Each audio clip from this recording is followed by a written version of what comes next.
সবাইকে জুমা মুবারক। আজকে হাজির হলাম মাংস রান্না নিয়ে। আজকে একটু আলু দিয়ে মাংস রান্না করব। এতদিন মাংস রান্না করা হয় নাই, যেহেতু আজকে বৃষ্টি পড়ছে। আপনাদের ভাইয়া বলতেছে আজকে একটু মাংস রান্না করো, আজকে একটু মাংস দিয়ে ভাত খাবো। অনেক দিন তো রান্না করো নাই, তা আপনাদের ভাইয়ের কথা আর রক্ষা করতে পারলাম না।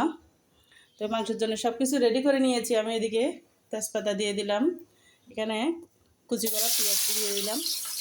শুক্রবারে সবার ঘরে একটু ঝামেলা হয়, যেহেতু পুরুষ পাগল থাকে, একটু লেট উঠতে একটু লেট হয়ে যায়। তো এই নিজেদেরও একটু আরাম আয়েসের দরকার আছে, মহিলাদেরও দরকার আছে। প্রতিদিন তো তাড়াতাড়ি উঠি অফিসের জন্য, স্কুলের জন্য। তো শুক্রবারটা একটু ঈদের মতো লাগে। আজকে একটু দেরিতে উঠবো। সবাই তো খুশি। আপনারা কারা কারা খুশি হন ফ্রাইডে আসলে কমেন্টে জানাবেন। আমার একটু তাই আমার কাছে খুব ভালো লাগে। এই বন্ধের জন্য একটু অপেক্ষা করি, পুরো সপ্তাহ মিলে অপেক্ষা করি।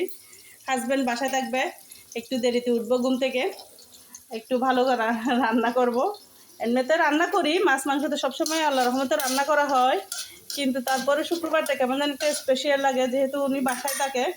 এই জন্য আপনাদের কার কার ভালো লাগে কমেন্টে জানাবেন। পেঁয়াজটা একটু ভেজে নিলাম, আদা রসুনগুলো একটু কষিয়ে নিব। আদা রসুন এখানে একটু পেঁয়াজ বাটাও দিয়েছি, যেহেতু মাংসটা একটু ঘন হওয়ার জন্য কাঁচামরিচ দিয়ে দিলাম। এভাবে করে রান্না করে দেখেন, অনেক টেস্ট হবে। আমি সব কিছু আমার বাসায় করি।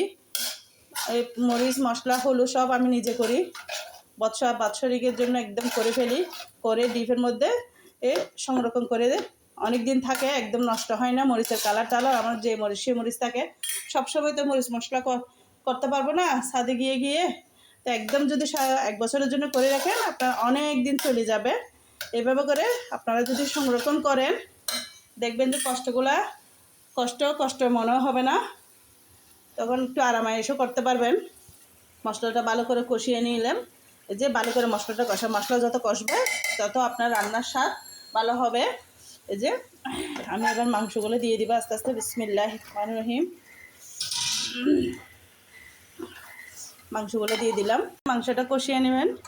এই যে মাংসটা আমার এভাবে ভালো করে কয়েকবার ঘন ঘন নেড়ে দিবেন মাংসকে উলট পালট করে, তাহলে মাংসের ভিতর মশলা সব ঢুকবে। এবার ভালো করে কষিয়ে নিয়ে এভাবে আবারও আমি নাড়তে আসছি। এভাবে রান্না করবেন। অনেকে হয়তো কমেন্টে বলতে পারেন যে এত বড় হাঁড়িতে কেন মাংস বসাচ্ছেন। আমি এখানে একটু আলু অ্যাড করব, আলু দিব। আলু আমার মেয়ের বেশি পছন্দ, এই জন্য একটু আলু দিব। আর আমি এখান থেকে আবার ছোটো ছোটো রান্না করার পর ছোটো ছোটো পাতিলে নিয়ে ফেলবো। এই জন্য আমি একসাথে নাড়াচাড়া করতে পারি মতো এভাবে বড় হাঁড়িতে দিছি, যেন ভালো করে একটু নাড়তে পারি। এই জন্য এভাবে যখন তেল চিটচিটে উঠবে, আপনারা গরম পানি দিবেন। তেল যখন চিটচিটে উঠবে একটু গরম পানি দিবেন। আবার ওই গরম পানি দিয়ে আর একটু ভালো করে পানিটা টানাই নেবেন। তারপর আপনি যতটুকু পরিমাণ পানি দেওয়া পানি দিলে দিবেন, না হলে এইভাবে কষা মাংস করে খেতে পারবেন। এটা অনেক মজা হয়। আমার ছেলেটার অনেক পছন্দ। আসলে ছেলেটা নাই, অনেক দিন রান্না করিনি ছেলের জন্য। তাকায় কী করব, বাধ্য হয়ে তো রান্না করতে হচ্ছে। ছেলের অনেক পছন্দ আমার হাতের মাংস রান্না। আপনারা সবাই দোয়া করবেন আমার ছেলের জন্য। হ্যাঁ, এই যে নতুন তাওয়াতে নিয়ে আসলাম, কাস্টার আয়নের তাওয়া নিয়ে আসলাম। এটাতে আমি একটু শাকভাজি করবো, নতুন পরোটা বাজতে এটাতে সুবিধা হয় রুটি পরোটা করতে। এটা আমি কিনলাম নতুন, আজকে প্রথম ইউজ করলাম। সকালে পরোটা বাজলাম, তারপরে এখন শাকভাজি করবো এটার মধ্যে। দেখতেছি এটার মধ্যে করতে গেলে ভালো লাগতেছে, খারাপ না। আপনাদের কেমন লাগছে একটু কমেন্টে জানাবেন। এই তো দেখেন আমার নতুন তাওয়াতে আমি শাকভাজি করে নিলাম। শখের তোলা 80 টাকা সবাই বলে। তো আপনি বুড়ো বয়স হয়ে গেলে আপনি শখ করতে পারবেন না। কাপড় চোপড় বলেন, বেড়ানো বলেন, এই যে মহিলাদের রান্নাঘরের জিনিসপত্র বলেন, সব করে নেবেন। বয়স হয়ে গেলে এখন তো দেখেন না, বর্তমান যুগে যতই শিক্ষিত হোক, সে যতই হোক, তাকে বৃদ্ধাশ্রমে পাঠিয়ে দিচ্ছে। তো ছেলে মেয়ে আপনার যতটুকু মানুষ করে দিবেন। আপনি আপনার যেমন দায়িত্ব আপনি সেই দায়িত্বটা পালন করবেন, কিন্তু আবার এটার ফাঁকে আপনার শখটাকে আপনি ভাত দিবেন না, আপনি শখ করে নেবেন। কোনোদিন যেন কোনো কিছুর অপূরণ না থাকে, যে বলতে পারবে না যে পরের মেয়ে একটা এনে বলতে পারবে না যে আমার শাশুড়ি এটি জীবনে দেখে নেন না। আপনি করে নেবেন, আপনারটা আপনি করে নেবেন।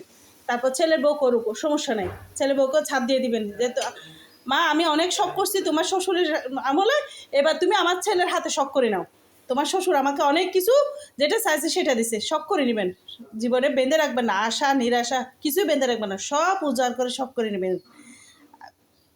এই তো আমার মাংস রান্নাটা হয়ে গেল, আলহামদুলিল্লাহ অনেক সুন্দর হয়েছে। কাদের ভালো লাগছে আমাকে একটু কমেন্টে জানাবেন। আর সবাই এইভাবে করে রান্না করে দেখেন, এভাবে কষা মাংসটা রান্না করে দেখেন, সবারই ভালো লাগবে। এদিকে আমি আমার নতুন তাওয়াতে রান্না করে ফেললাম, শাকভাজি করে ফেললাম। এই তাওয়াটা কাদের কাদের ভালো লাগছে একটু কমেন্টে জানাবেন। আশা করি সবাই ভালো থাকবেন। আল্লাহ হাফেজ।